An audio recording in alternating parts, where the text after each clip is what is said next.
यह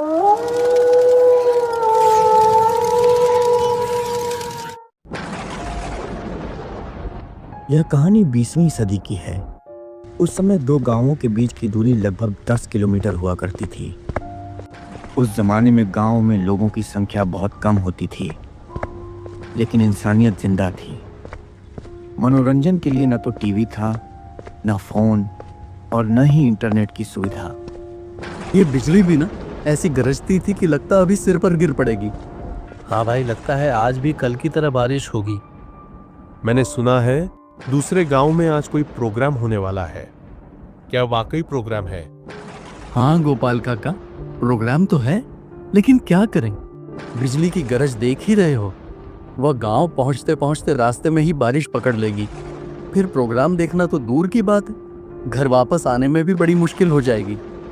हाँ भाई, ये सब बातें तो सही हैं, लेकिन प्रोग्राम तो सालों में एक बार कोई करवाता है, उसमें भी ये बारिश बीच में आ गई।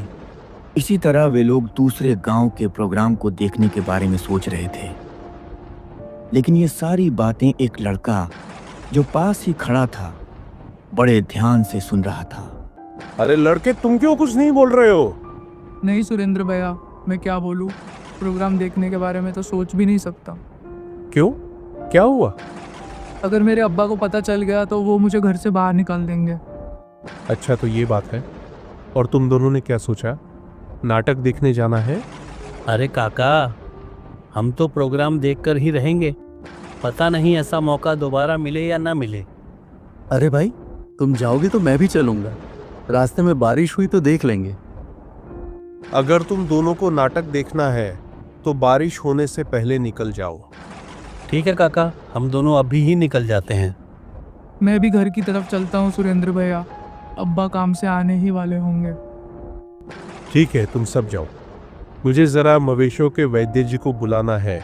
पता नहीं मेरी गाय को क्या हो गया है, 2 दिन से पेट भरकर खाना नहीं खा रही। सब लोग अपने अपने काम को निकल जाते हैं।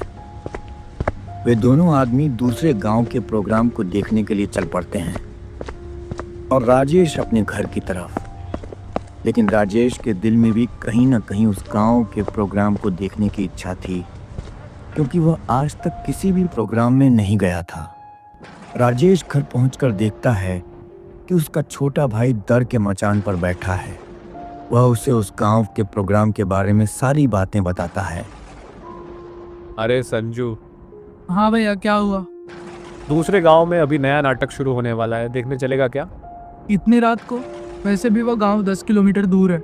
जाते जाते अगर प्रोग्राम खत्म हो गया तो?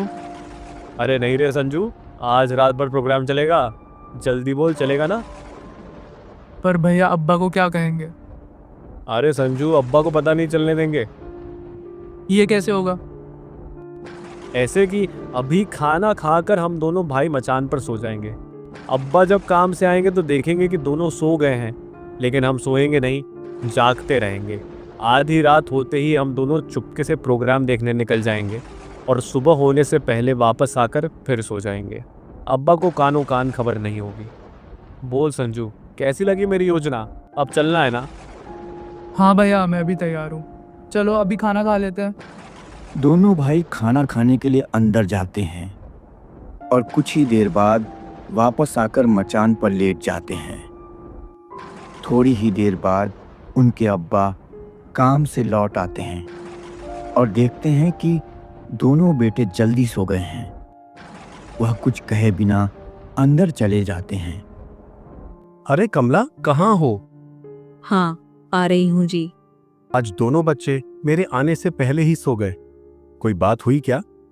क्या आज फिर दोनों के बीच लड़ाई हुई है? बस दोनों को आज बहुत भूख लगी थी, मैंने खाना खिला दिया। अगर कोई काम है तो अभी जगा देती हूँ। नहीं नहीं, सोने दो, सुबह पूछ लेंगे। क्या हुआ जी, आज बड़े उदास लग रहे हैं?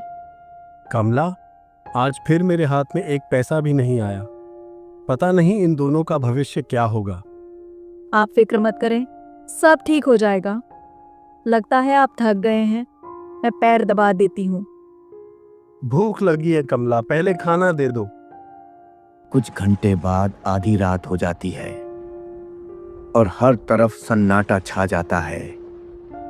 सिर्फ कुत्तों की भौंकने की आवाज सुनाई देती है।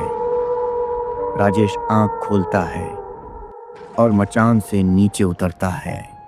अरे संजू उठ जा, आधी रात हो गई। संजू भी तुरंत जाग जाता है। चलो नाटक देखकर जल्दी वापस आएंगे। ठीक है भैया, उतर रहा हूँ। अचानक बिजली चली जाती है और अंधेरा और भी गहरा हो जाता है।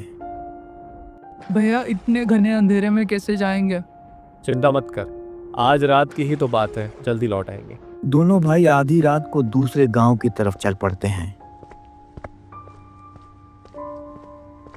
भैया ये जंगल में जानवरों की आवाजें आ रही है, मेरा दिल कांप रहा है। डर मत संजू, बस चलते रहो, मैं हूं ना साथ। हर तरफ सन्नाटा, कच्चे रास्ते पर कीचड़ और कभी कभी जंगली जानवरों की आवाज, मगर दोनों के हौसले मजबूत थे। संजू थोड़ा ही रह गया है। भैया अगर रास्ते में कुछ आ गया तो? कुछ नहीं होगा, हमें प्रोग्राम जरूर देखना है। हवा के साथ पेड़ों की सरसराहट और उल्लू की आवाज माहौल को और भी डरावना बना रही थी। अचानक संजू रुक जाता है। क्या हुआ संजू? भैया मुझे बहुत जोर से पेशाब आ रहा है। तो कर ले किनारे, मैं भी कर लेता हूँ। वे दोनों किनारे होकर पेशाब करने लगते हैं। अचानक संजू कहता है, भैया उधर एक काली परछाई देखी। पागल हो क्या? हम दोनों के अलावा यहाँ कोई नहीं है। पता नहीं भैया, लेकिन चल जल्दी, प्रोग्राम देखना है। वे फिर चलने लगते हैं, मगर संजू अचानक झाड़ी की तरफ देखकर पत्थर का सा हो जाता है। अगले ही पल उसकी आंखें फट जाती हैं, शरीर अकड़ जाता है और वह डर के मारे बेहोश होकर गिर पड़ता है। राजेश घबराकर उसे हिलाने लगता है, मगर संजू जैसे किसी सदमे में हो। उसका चेहरा पीला और आंखें ऊपर की तरफ हैं। अचानक संजू कांपते हुए उठता है, आंखें उलटने लगती हैं और उसके मुंह से भयानक हंसी निकलती है। राजेश को एहसास होता है कि कोई चुड़ैल उसके भाई के शरीर में आ चुकी है। क्या चाहती है? मेरे भाई को छोड़ दे, वह मेरा सब कुछ है। नहीं, बहुत देर हो चुकी है। उसने मेरी बेइज्जती की है, मेरे ऊपर पेशाब कर दिया है, अब सजा तो पक्की है। अचानक वे दोनों आदमी जो दूसरे गांव से प्रोग्राम देखकर वापस आ रहे थे, उसी सुनसान रास्ते से गुजरते हैं। वे देखते हैं कि एक लड़का हवा में उल्टा लटका हुआ तड़प रहा है, आंखें उलटी हुई, शरीर कांप रहा है। दोनों आदमी वहीं के वहीं जम जाते हैं, सांसें रुक जाती हैं और आंखें फटी की फटी रह जाती हैं। हर तरफ भयानक सन्नाटा और हवा में गूंजती डरावनी हंसी।